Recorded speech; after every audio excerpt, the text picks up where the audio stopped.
تعالوا نعمل سفرة أول يوم رمضان، ولا عازمين ولا معزومين. كل سنة وانتم طيبين يا حبايبي. في أيام تانية إن شاء الله هنكون عازمين، بس النهاردة دي سفرة عادية خالص مفيش حد معانا فيها. المهم أنا جبت شوية بصل حلوين كده، بشرتهم ناعم، حطيت عليهم ملح وفلفل بس من غير أي إضافات تانية. جبت فراخ. دي فراخ شمورت أو فراخ حشو. جبتها غسلتها كويس قوي ونقعتها في ميه وملح وليمون وشويه دقيق وجنزبيل لحد ما مبقاش فيها اي زفاره. وهبدا اتبلها كده زي ما انتم شايفين، من جوه ومن بره ومن تحت الجلد، بالبصل اللي انا حاطه عليه ملح وفلفل بس. وهسيبها بقى حوالي مثلا ساعتين كده 3. ويا سلام لو من بالليل كان هيبقى احسن، بس انا كده ما بعملهاش بالليل ولا حاجه، انا بعملها اول حاجه لما قمت الصبح. سيبها بقى تتبل على بال ما اجهز الحشوه اللي انا هحشي بيها، وهي الفريك. انا هعمل هنا حشو فريك مش رز. فحطيت شويه سمنه حلوين كده، معلقه كبيره. حطيت عليهم بصلتين كبار مفرومين ناعم، رشه ملح بسيطه عشان ريحه البصل وهي بتتشوح على النار تبقى طالعه لطيفه وحلوه، ما تضايقش اللي في البيت. اول ما البصله تصفر معانا، يعني تبقى يا دوب دبلت كده زي ما انتوا شفتوا كده، لونها يا دوب دبلان بس.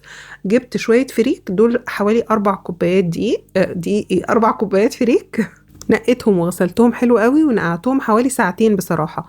لما اكون نقعهم بقى ساعتين هقول لكم بعمل فيهم ايه، وعشان غالبا ببقى نقعاه من بالليل. المهم انا حطيت عليه دلوقتي شوية ملح وفلفل اسود وبس. محطش بقى ولا بهارات ولا قرفة ولا اي حاجة من الحاجات دي.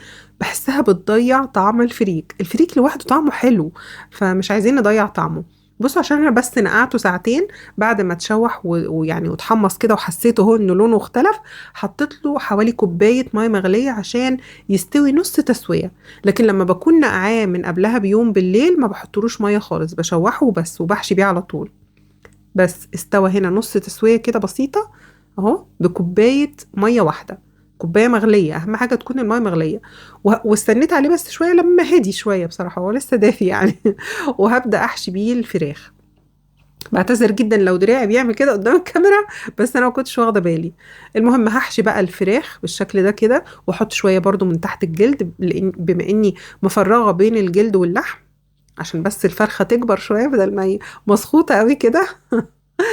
بس كده، واحط واحده قنصه وابتدي اكتف الرجلين. اول رجل بنحطها كده في الفتحه اللي هي من تحت دي، والرجل التانية بنحطها تحت الرجل الاولانيه اللي احنا حطيناها في الجزء اللي هو فيه فتحه دي. بس بيكون شكلها كده كبرت اهي وكلبظت وملت وبقت كبيرة وبتملى العين. كنت مجهزة على النار بقى حلة كبيرة فيها مية بتغلي عشان اسقط على طول الفراخ دي بمجرد ما اخلص حشو. هبتدي احطها، لازم المية تكون بتغلي، ابتدي احطها كده، والمهم انها تكون متغطية بالمية. انا بغلي مية تانية كمان في البويلر، بحيث لو كانت مش مليانة قوي هكمل عليها دلوقتي. بس الأخيرة دي أنا سايباها مش محشية عشان اللي ما بيحبش الفريك ما يبقاش متضايق. بس احط كمان الكبد والقوانص بتاعتهم يتسلقوا في نفس الشوربة عادي. هكمل اغطي الفراخ كلها كده بالمية المغلية، ولو في اي حاجة طلعت من على الوش هبقى اشيلها. وبحط شوية فلفل اسود وشوية حبهان بودر وورق لورا. وحاطه فيه بصل من اللي كان مبشور، اللي كان متبل بيه الفراخ، كان فيه شويه في الطبق كده حطيتهم في الشوربه. فمش هقطع بصله 4 ارباع واحطها ولا حاجه، مش محتاجه يعني. بس وهي الفراخ بصراحة كانت زي الفل ومفيهاش أي ريحة ولا أي حاجة تضايق يعني. بس هغطي عليها بقى واسيبها تبدأ تغلي. وبعد ما تغلي بهدي النار خالص، يعني بهدي النار وهي الفراخ بتتسلق. طبعا مفيش حد أول يوم رمضان ما عملش محشي. أي نوع من المحشي بقى، كرنب، ورق عنب، مشكل، أي حاجة. فالمهم احنا هنعمل الكرنبايه الصغننه دي. هبتدي اشيل منها الاول كام ورقه من بره لغايه ما حجمها بس يصغر شويه، بحيث اعرف اسلقها في الحله. بيني وبينكم انا ما بحبش سلقها في الحله ده، انا بحب افصصها كلها كده. يعني انا بحب اورقها كلها كده، وامسك بقى ورقتين 3 وبغطسهم كده بالماسك في قلب الميه وهي بتغلي. وبحس انها بصراحه اسرع واسهل بالنسبه لي. الميه اللي انا بسلق فيها بحط فيها شويه ملح وشويه كمون وبس بصراحه. ما بحطش سكر. وعمري في حياتي ما في ورق كرنب جلد مني ابدا ابدا، يعني وهو بيتاكل بيبقى عامل زي الزبده من بره. يعني مفيش حد ابدا اشتكى اني اكل مني قبل كده محشي كرنب وكان الورق مجلد ابدا. المهم بصوا دي بقى عشان كانت الورق بس بتتقطع، فهبدأ اكمل سلقها في قلب الحلة كده. بس هسايس فيها طبعا واتلسع شويه وانا ما بحبش الطريقه دي، بس كنت مضطره لاني اخر ورقتين جيت اشيلهم لقيتهم بيتقطع منهم جزء كده من الجنب، فخفت على بقيه الكرنبايه. المهم انا هكمل سليق الكرنب بقى، والفراخ اللي انا حطاها على النار دي مش عايزه انساها. هي عشان صغيره مش كبيره فبتاخد على النار بالظبط ساعه، زيها زي الحمام، الزغاليل يعني. بس يعني دي ساعة من بداية الغليان، لكن الحمام بحطه ساعة من بداية اني ابدأ اسقطه في الحلة. فحطيت له دلوقتي شوية ملح عشان لما اجي اشيل بقى الفراخ تبقى خلاص اتحيقت كويس. قدامها 10 دقايق بالظبط وهشيلها من قلب الشوربة اهو. خدت غلوتين بعد ما حطيت الملح، هبدأ بقى ايه انشل الفراخ في ساعتها، يعني بمجرد ما طفيت بشيل الفراخ في ساعتها. دي تقريبا اللي ما كانتش محشية عشان كده خاسة شوية.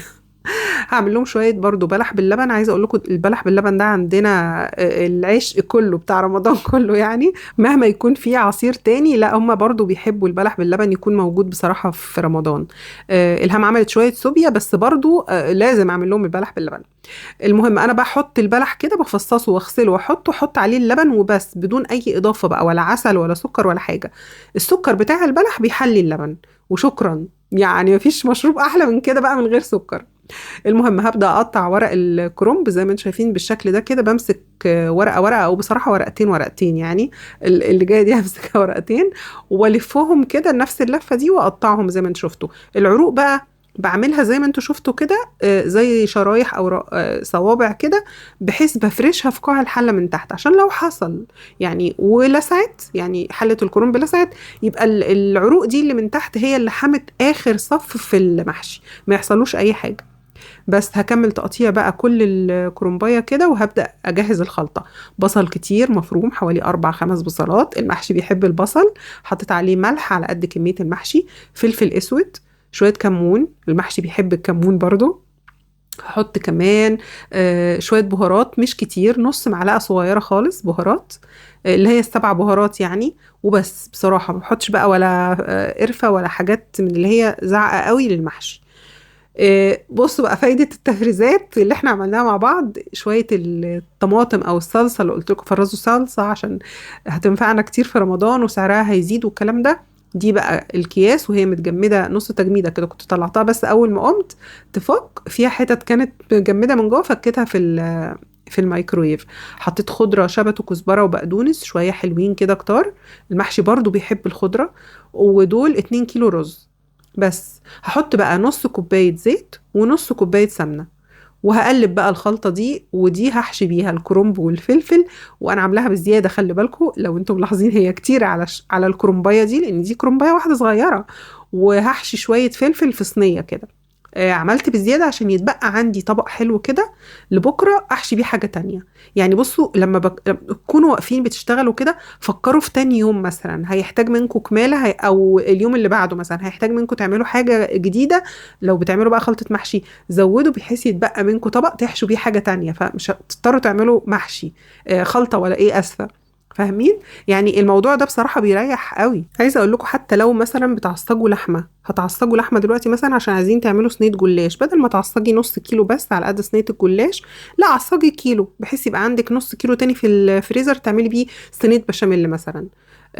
لا عصجي 2 كيلو لو انت بتستعملي كيلو في المرة مثلا للحاجة، يبقى عندك هتستعملي نص كيلو المرة دي، وعندك بزيادة كيسين او 3 مثلا في الفريزر تعملي بيهم بقى. يوم هتعملي بشاميل، يوم هتعملي بيتزاية مثلا للسحور بلحمة مفرومة ولا حاجة. يعني الموضوع ده بيريح قوي. المهم انا كده ايه كنت بلف الكرنب هملة بقى بقية الحلة واخلصها. بصراحة الهام هي اللي خدت تكملها.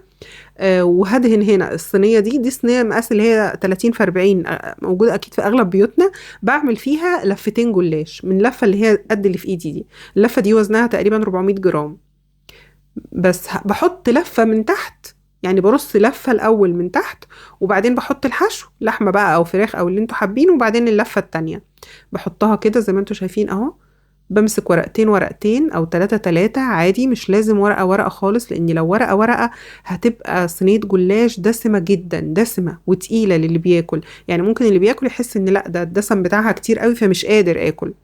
بس هدهن بقى كده كل ورقتين او 3 واحط عليهم لحد ما اخلص بقيه اللفه دي. فاكرين في مره كنت بعمل مكرونه بشاميل معاكم وعصقت لحمه بزياده وقلت لكم عشان هتنفعني؟ اهي شايفين. في يوم زي ده بقى بطلع الكيس اهو، لحمه مفرومه متعصجه جاهزه، طلعتها تفك بس، ووزعتها كده في قلب الحشو بتاع الجلاش، وشكرا خلصت صينيه جلاش في ثواني من غير بقى معصج لحمه ومفروم بصل. وبياخد برضو وقت، يعني كل حاجه بتاخد وقت. فانا كده ريحت نفسي ووفرت وقتي. فالحركه دي حلوه قوي لو تعملوها. يعني انا بديكوا افكار طول ما انا شغاله انا بحب اعمل ايه يعني، وان شاء الله باذن الله تكون فيها افكار مفيده وتستفادوا من اللي انا بقوله. بس هدهن برضو كل ورقتين ثلاثة كده لحد ما اخلص بقية الصينية كلها، وابتدي اقطعها زي ما انتوا حابين بقى، مربعات، سمبوكسات. انا كنت زمان بحب اعملها سمبوكسات، مش عارفة ايه اللي حببني الايام دي في المربعات. قطعتها زي ما انتوا شايفين كده مربعات، سخنت الفرن اعلى درجة حرارة، حطيتها في الشبكة اللي في النص وهي فاضية من غير خليط، حطيتها شوية حوالي 10 دقايق مثلا. على بال ما اجهز بقى حطيت بيضتين، حط عليهم رشة فلفل اسود بس من غير ملح خالص. ليه بقى؟ لان الجلاش مالح، واللحمة العصاج اللي انا حاشية بيها في النص برضو ملحة، يعني فيها ملح. فخلاص مش هنحتاج نحط ملح. لو حطينا بقى ملح في الخلطة دي اللي احنا هنشرب بيها الجلاش، بيطلع الجلاش ملحه زيادة، فما بيبقاش اللي بياكل مش بيبقى قادر ياكل. المهم الكوبايه دي اللي كان متبقي فيها بواقي السمنه، دول كانوا اخر شويه في البرطمان، فزي ما تقولوا كده فيهم من تحت شويه من المرتة. يعني كان فيهم شوية مرتة كده، هي اللي كانت باينة في قعر في القاع بتاع المج كده. حطيت عليهم لبن وسخنتهم في الميكرويف عشان اخد ايه، بواقي المرتة بواقي السمنة اللي كانت في المج، وحطيتهم على الحليب. دول حوالي كوبايتين ونص كبار مليانين لبن او حليب يعني. حطيت عليهم بيضتين ورشة فلفل اسود وبس. حطيتهم على لفتين الجلاش بس. حطيتهم ايه بعد حوالي 10 دقايق مثلا، بحاول بس اتاكد ان هي مسقيه من الجناب كويس كده، وهقفل عليها الفرن على اعلى درجه حراره. كانت الهام هنا بقى كملت لي لف الكرنب، وحشت كمان شويه فلفل حلوين اهم اللي في الصينيه دول. هجهز بقى الفراخ عشان احمرها. اول ما الجلاش يخرج من الفرن هدخل على طول الفراخ. انا بدهنها بشويه صلصه، عليها شويه زيت وملح وفلفل اسود ومعلقتين عسل. بيدي لون ذهبي حلو قوي قوي على فكره العسل لما بنحطه مع الصلصه. يبقى صلصه وزيت، زيت مش كتير يعني، معلقه او معلقتين زيت، وشويه ملح وفلفل ومعلقتين عسل ابيض.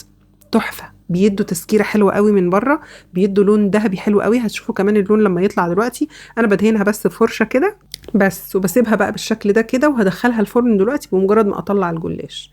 هحط المحشي على النار. الكرنب بنحط له شوربه لغايه ما تظهر تحت اول صف، يعني بصوا اهو ظاهره تحت اول صف. لكن الكوسه ما بنحطش الشوربه كتير. انا اسفه، الفلفل والكوسه برضو والبتنجان بنحط الشوربه تكون يا دوب عند ربع الفلفلايه، يعني واحنا موقفين الفلفلايه كده عند ربعها من تحت. بصوا لون الجلاش تحفه ازاي. طلعت الجلاش خلاص كده استوى خد لون حلو. حطيت بقى الفراخ عشان تتحمر وتاخد لون. هنحط فصين 2 توم بالظبط مفرومين في شويه شوربه على قد بقى كميه الملوخيه اللي احنا هنعملها. كميه الملوخيه النونو اللي انتوا شايفينهم دول، الملوخيه بشاير. قولوا لي بقى في الكومنتات انتوا جبتوها بكام. احنا هنا عندنا في السويس ب40. شوفوا انتوا بقى عندكم بكام، كل واحد حسب محافظته طبعا، كل مكان بتختلف فيه. المهم بمجرد ما فصين التوم المفرومين غلوا في قلب الشوربه، حطيت الملوخيه اللي احنا خرطناها، طبعا غسلناها ونشفناها وخرطناها. هنحضر بقى الطشه. جبت شويه سمنه حلوين على قد كمية الملوخية، حط فيها شوية توم مفرومين. خلوا بالكم التوم ده اللي انا كنت مفرزاه السنة اللي فاتت، انا لسه ما جبتش السنة دي ولا فرزت. بصوا ده من بتاع السنة اللي فاتت زي الفل اهو، شايفين حلو جدا، ولا احمر ولا خضر ولا عمل اي حاجة. حطيت بقى شوية التوم كده في السمنة، وهحط لا هديهم تقليبة كده لغاية ما يفكوا خالص ويبدأوا كأنهم ايه يعني خلاص هيتحمروا. هحط عليهم معلقة كزبرة ناشفة واقلب كمان لغايه ما ياخدوا لون حلو كده ويصفروا او يحمروا يعني اهي. بصوا، وابتدي احطها بقى على الملوخيه. تشهقي بقى ما تشهقيش براحتك كل واحد ايه على حسب اللي هو بيحب يعمله. بس هنحط كده من الكسرولة للطاسة ومن الطاسة للكسرولة ونعمل بيها شو بس. وشمي بقى ريحة الملوخية جميلة. الملوخية الخضرة برضو خضرة، سيبك انتي. بس كده دلوقتي بس اقدر اغطي عليها. هبتدي اقطع بقى الجلاش وابتدي اجهز عشان خاطر خلاص يعني المغرب كان على اذان في الوقت ده. المحشي خلاص بيتشرب، الملوخية اتعملت، الفراخ في الفرن خلاص بتاخد يعني خلاص هتطلع. الجلاش خلاص اهو ابتدي اقطعه بقى واسلكه كده من بعضه واحطه في الطبق اللي هقدم فيه. بصوا شكله تحفه. عايزه اقول لكم ان الجلاش ده ليه اكتر من طريقه كمان عشان نعمله حادق في رمضان. ان شاء الله كل مره اجي اعمل جلاش هعمله بطريقه مختلفه عشان يعني تاخدوا منه افكار، كل مره تعملوه بشكل مختلف. وده لون الفراخ، بصوا اللون ده بقى نتيجه اللي انا قلت لكم عليه، صلصه وعسل وملح وفلفل وشويه زيت. ادهنوا بيها الفراخ كده بفرشه، حطوها في الفرن عادي خالص مش تحت الشوايه، يعني الفرن كان شغال عادي خالص كاني بسوي اي حاجه، يعني على اعلى درجه حراره بتديكوا اللون التحفه ده. طبعا المغرب خلاص على اذان. احنا اول حاجه بنعملها عندنا في البيت هنا، ما بنغرفش بقى السفره كلها مره واحده قبل المغرب، لا بنغرف العصير بس او بنصب العصير بس، ومن ضمنهم طبعا اكيد البلح باللبن. وزي ما انتم شايفين كده اول ما المغرب بيأذن كل واحد بيجي ياخد كوبايته ويبدأ يغير ريقه الاول، وبينزلوا الولاد مع باباهم وينزلوا يروحوا المسجد الاول، وبعد ما يصلوا يجوا بقى يلاقوا ايه، السفرة مرصوصة، يلاقوا الاكل خلاص اتغرف. مش عارفة انتوا برضو بتعملوا زينا كده ولا لا؟ قولوا لي برضو، اكتبوا لي وقولوا لي اذا كنتوا انتوا بتعملوا كده ولا لا. انا اعرف ان في ناس بترص السفرة كلها مرة واحدة بالعصاير بالحلو بكله، وبيقعدوا بقى اول ما المغرب يأذن بيقعدوا على الفطار. فقولوا لي مين بيعمل زينا كده. بس انا غرفت الفلفل زي ما انتوا شفتوه كده، والكرنب زمان كنت بغرف زي ما قلت لكم كده بالمعلقه صباع صباع، دلوقتي بصراحه بقيت بدلق دلق كده يعني عارفين، بستسهل اهو. زي ما انتم شايفين بقى بالبخار بتاعه بقى ايه، سخن ومولع حلو جدا. بس هغرف الملوخيه كمان في الطواجن الفخار دي. يفضل ان احنا نسخن الطواجن الفخار الاول قبل ما نغرف فيها الملوخيه عشان تفضل وقت طويل سخن. طبعا العيش الشمسي وجماله مع الملوخيه، اللي ما جربش الملوخيه بالعيش الشمسي يا جماعه فايته كتير. والفراخ بتاعتنا المحشيه فريك، وصينيه الجلاش اللي احنا عملناها، بس مفيش احلى من كده بتهيألي كده يعني. وشويه سلطه هناك اهو، سلطه خضراء، وخلاص على كده. مش لازم بقى نكتر قوي في الاصناف على فكره، عشان احنا اول يوم رمضان يعني، والله الصيام ما بياكلش. بصوا الجلاش من جوه مورق قد ايه اهو، شايفين؟ بصوا مورق ازاي، مع اني ما دهنتش ورقه ورقه، انا دهنت ورقتين ثلاثه مع بعض. بس يا رب تكون السفرة عجبتكم، يا رب تاخدوا منها فكرة اليوم تاني، تكونوا لسه تعملوها بكرة أو بعده، خدوا منها أفكار وإن شاء الله تستفادوا. يا رب يكون الفيديو عجبكم، وأسيبكم في حفظ الله، وأشوفكم في فيديو جديد، وأقول لكم السلام عليكم ورحمة الله وبركاته. مع